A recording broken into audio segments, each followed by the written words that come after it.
구약 계시의 완성자 그리스도. 히브리서 1장 1절에서 3절입니다. 옛적의 선지자들로 여러 부분과 여러 모양으로 우리 조상들에게 말씀하신 하나님이 이 모든 날 마지막의 아들로 우리에게 말씀하셨으니 이 아들을 만유의 후사로 세우시고 또 저로 말미암아 모든 세계를 지으셨느니라. 이는 하나님의 영광의 광채시요 그 본체의 형상이시라. 그의 능력의 말씀으로 만물을 붙드시며 죄를 정결케 하는 일을 하시고 높은 곳에 계신 위엄의 우편에 앉으셨느니라. 유대교에서 기독교로 개종한 유대인들은 처음에는 뜨거운 믿음으로 밖으로부터 오는 박해와 시험에 대항하여 분연히 싸우고 또 그로 인해 받게 되는 고난을 감수하였습니다. 그러나 세월이 흘러 차츰 그들을 인도하던 지도자들이 세상을 떠나게 되면서 구심점을 잃어 유대교도들의 교리적 공세와 로마의 육체적 박해로 동요를 일으켰으며 점차 신앙을 버리고 배교하려는 위험한 지경에까지 이르게 되었습니다. 이때 그 위기 상황을 간파한 히브리서의 저자는 한편으로는 배교의 위험성을 경계시키면서 다른 한편으로는 약해져가는 믿음을 회복시키고 그리스도를 믿는 온전한 신앙 위에서 충성되고 충만한 그리스도인의 삶을 살아가도록 권면하기 위해 본서를 기록하였습니다. 따라서 히브리서의 저자는 그 목적을 달성하기 위해 그리스도가 존재에 있어서나 사역에 있어서나 성도로 하여금 하나님을 믿고 승리하게 하는 능력에 있어서나 탁월하신 분이라는 것을 논증할 필요성을 느끼고 많은 지면을 할애하면서 그러한 그리스도의 탁월성과 위대성을 논증합니다. 히브리서 전체의 서론에 해당하는 본문을 세부적으로 구분하면 첫째, 구약의 선지자를 통해 말씀을 주신 동일한 하나님이 그리스도를 통해 신약의 성도들에게 완전한 말씀을 주셨다는 것과 그 말씀을 성도들에게 전달하신 그리스도는 하나님과 동등한 분으로서 창조주이시며 구세주이시며 통치자라는 것의 두 부분으로 다시 나누입니다. 이처럼 히브리서 저자는 본문의 첫 부분에서는 그리스도를 통해 받은 신약의 말씀은 선지자를 통해 받은 구약의 말씀과 동일한 신적 권위를 가진 동시에 구약의 선지자를 통한 말씀을 완성케 하는 완전하고 최종적인 것임을 밝혀주고 있고, 둘째 부분에서는 본서의 주제를 반영하듯이 말씀을 전달하신 그리스도는 모든 것을 창조하시고 지배하시며 자기 백성을 구원하시는 구세주이므로 구약의 선지자는 물론 앞으로 언급할 그 어떤 자보다도 탁월하시고 뛰어나다는 것을 총론적으로 선언합니다. 정신적으로 밀어닥치는 유대교도들의 종교적, 교리적 공격과 계속되는 정치적, 물리적 박해 속에서 하나님의 양들이 실족할 것에 대해 다급함을 느끼고 일반 서신들이 가지는 도입부의 전형적인 인사말도 생략한 채 막바로 주제에 접근하고자 하는 저자의 열심히 엿보이는 본문은 그 다급함이 보여주듯이 몇 가지 교훈을 읽는 이에게 제시하여 줍니다.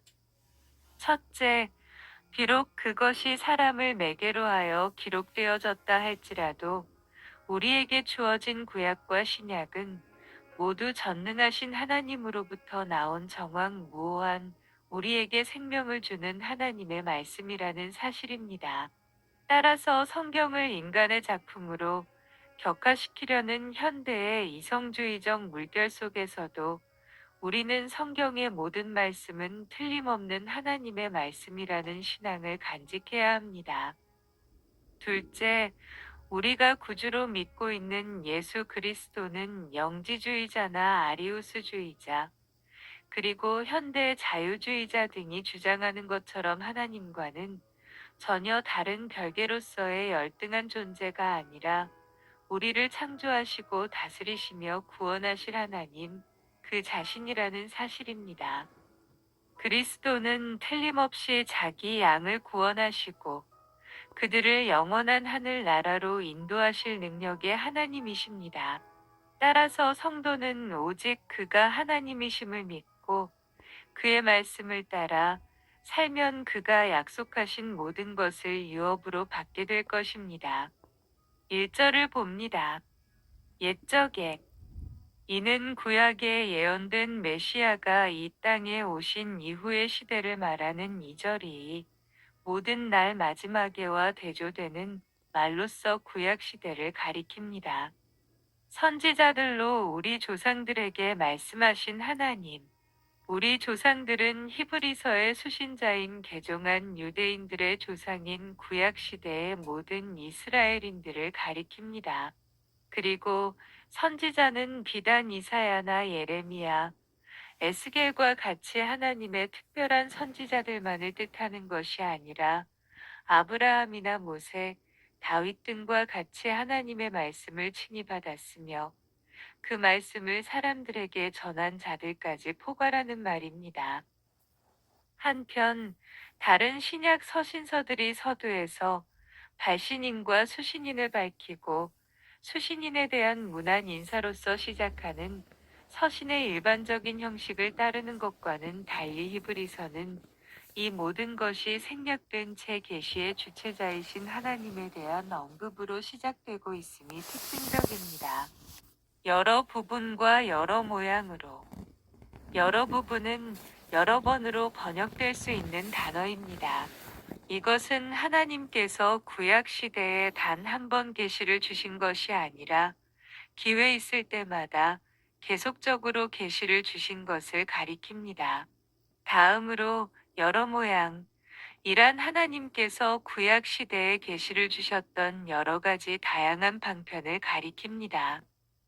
즉, 하나님께서는 직접적으로 임재하심을 통해 여호와의 사자인 성자 하나님의 출현을 통해 그리고 꿈이나 환상을 통해 직접적인 음성이나 둠밈과 우림 같은 매개체를 통해서도 사람들에게 계시하셨습니다. 2절입니다. 이 모든 날 마지막에 1절에 옛적에와 대조되는 말로써 여기서는 신약 시대, 즉 그리스도의 초림에서부터 재림 때까지의 전기간을 의미합니다. 그러나 성경에서 이 표현은 보다 좁은 의미도 지니는데 곧 신약 시대 가운데서도 그리스도의 재림이 임박한 시점을 뜻합니다. 또한 이 말은 성경의 다른 여러 곳에서 말세 또는 그리스도 예수의 날, 주의 날 등으로 표현되었으나 본문에서는 신약 시대라는 보다 포괄적인 의미로 해석하는 것이 바람직합니다. 아들로 우리에게 말씀하셨으니 구약 시대의 선지자들을 통해 계시하셨던 하나님께서 신약 시대에는 하나님의 아들 곧 독생자 예수 그리스도를 통해 직접 그리고 보다 명확하게 당신의 뜻을 계시하셨음을 나타냄으로써 구약과 신약 간의 연속성 및 그리스도를 통한 계시의 우월성을 보여줍니다. 즉, 이 땅에 초림하신 그리스도는 당신의 인격과 사역, 교훈 등을 통해 하나님의 뜻을 온전히 드러내셨고, 또한 구약 성경에 예언된 대로 스스로 죽으심으로 인간의 죄를 속하기 위한 대속 사역을 성취하신 것입니다. 한편 히브리서 저자가 이 같은 사실을 초두에서부터 강조한 이유는 기독교를 비난하고 박해하는 당시 유대교도들에 대항하여 기독교의 구원 진리를 변증하기 위해서였을 것입니다. 즉 저자는 유대교도들이 하나님의 계시의 말씀으로 인정하는 구약 성경의 실상은 그리스도에 대하여 계시한 것이며 그리스도는 궁극적으로 하나님의 자기 계시였음을 언급하므로 기독교의 정통성을 주장하고 있는 것입니다. 따라서 이러한 그리스도를 섬기는 기독교인들을 비난하고 박해하는 것은 인간을 구원코자 하시는 하나님을 대적하는 행위라는 것이 저자가 말하고자 하는 요지인 것입니다. 이 아들을 만유의 후사로 세우시고, 후사란 가문의 대를 잇는 아들을 가리키는데, 이 아들에게는 법적으로 재산 상속권이 부여됩니다. 이와 마찬가지로 그 자신이 근본 하나님이시자 유일하신 하나님의 아들이신 예수 그리스도는 태초부터 하나님께서 지으신 천지 만물에 대한 소유권과 통치권을 부여받으셨습니다. 물론 그리스도께서는 인간의 죄를 대속하기 위하여 이 같은 신적 영광을 버리시고 얼마 동안 사람이 되시기까지 낮아지셨습니다. 그러나 대속 사역을 성취하신 후 부활, 승천하셔서 다시 본래의 신적 영광을 회복하심으로 만물이 그 발 앞에 복종하게 되었습니다. 또 저로 말미암아 모든 세계를 지으셨느니라. 그리스도께서 만유의 후사가 되었다는 앞 문장의 언급의 타당성을 밝힙니다.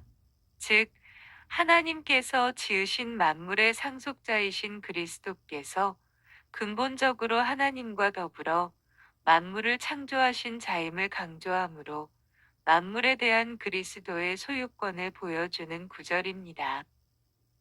이는 사도 요한이 그의 복음서에서 태초의 말씀이 계시니라 이 말씀이 하나님과 함께 계셨으니 이 말씀은 곧 하나님이시니라 그가 태초에 하나님과 함께 계셨고 만물이 그로 말미암아 지은 바 되었으니 지은 것이 하나도 그가 없이는 된 것이 없느니라고 증거한 내용과 그 맥을 같이 하는 표현입니다.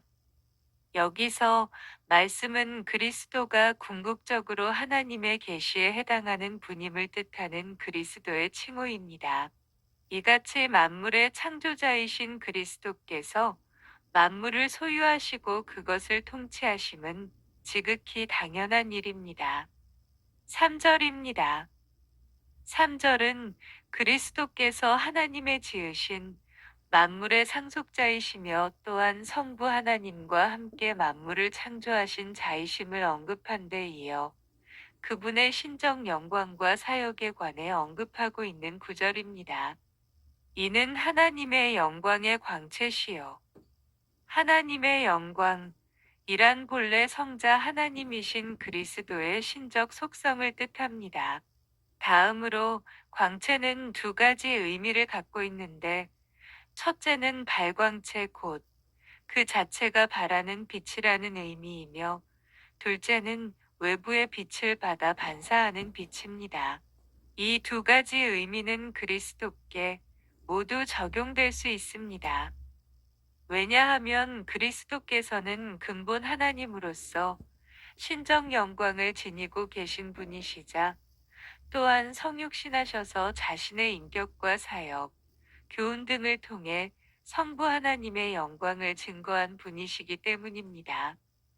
한편 이러한 표현은 사도 요한이 그의 복음서에서 말씀이 육신이 되어 우리 가운데 거하심에 우리가 그 영광을 보니 아버지의 독생자의 영광이요 은혜와 진리가 충만하더라 고 말한 것과 유사합니다. 그 본체의 형상이시라. 형상에 해당하는 단어는 원형을 그대로 묘사한 조각품이나 초상을 가리킵니다. 여기서 이 말은 본체 되시는 하나님의 본질을 예수 그리스도께서 그대로 지니고 계심을 의미하기 위해 사용되었습니다. 즉, 본질에 있어서 하나님과 그리스도는 완전히 일치하는 한 분이신 것입니다. 이는 예수님께서도 친히 증거하신 점으로 예수님께서는 하나님에 대하여 나와 아버지는 하나이니라 고 하셨으며 나를 본 자는 아버지를 보았거늘 이라고 말씀하셨습니다. 그의 능력의 말씀으로 만물을 붙드시며 성부 하나님과 함께 말씀으로 천지 만물을 창조하신 그리스도께서 또한 말씀으로 천지 만물을 보존하시며 통치하고 계심을 증거하는 구절입니다. 즉, 천지 만물을 창조하실 때 재료들을 갖고서 손으로 짓지 아니하고 오직 권능의 말씀만으로 무에서 유를 창조하신 것처럼 창조주 그리스도께서는 동일한 신적 권능으로서 피조 세계를 다스리며 섭리하고 계시는 것입니다. 죄를 정결케 하는 일을 하시고, 이 말은 그리스도께서 성육신하신 목적을 보여줍니다. 즉 그리스도께서는 자신의 몸을 친히 인류의 죄를 대속하기 위한 속죄 제물로 하나님께 드림으로 누구든 저를 믿는 자마다 죄사함 받게 하신 것입니다. 이 같은 그리스도의 속죄 사역의 효력은 영원함으로 그리스도의 대속에 참여하는 자는 구약 시대에 하나님께 매일 드렸던 것과 같은 속죄 제사가 다시는 필요 없게 되었습니다. 이는 곧 히브리서의 핵심 주제로서 그리스도께서 속죄 사역을 수행하시는 완전한 대제사장이심을 증거하고 있는 것입니다. 높은 곳에 계신 위엄의 우편에 앉으셨느니라. 이 말은 성육신하신 그리스도께서 스스로를 희생제물로 드림으로써 대속 사역을 성취하신 후 부활, 승천하여 본래의 신적 영광을 회복하신 것을 의미합니다.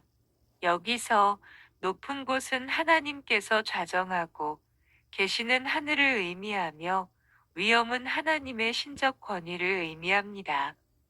그리고 우편은 영광과 능력, 권세와 힘을 상징하는 것입니다. 따라서 그리스도께서 하나님의 우편에 앉으셨다는 말은 곧 하나님과 동등한 위엄과 영광의 신분을 지니게 된 것을 의미합니다. 이는 그리스도께서 사람이 되시기까지 낮아지셨던 신분과는 너무나 대조적입니다. 이상 히브리서 1장 1절에서 3절 말씀을 살펴보았습니다. 감사합니다.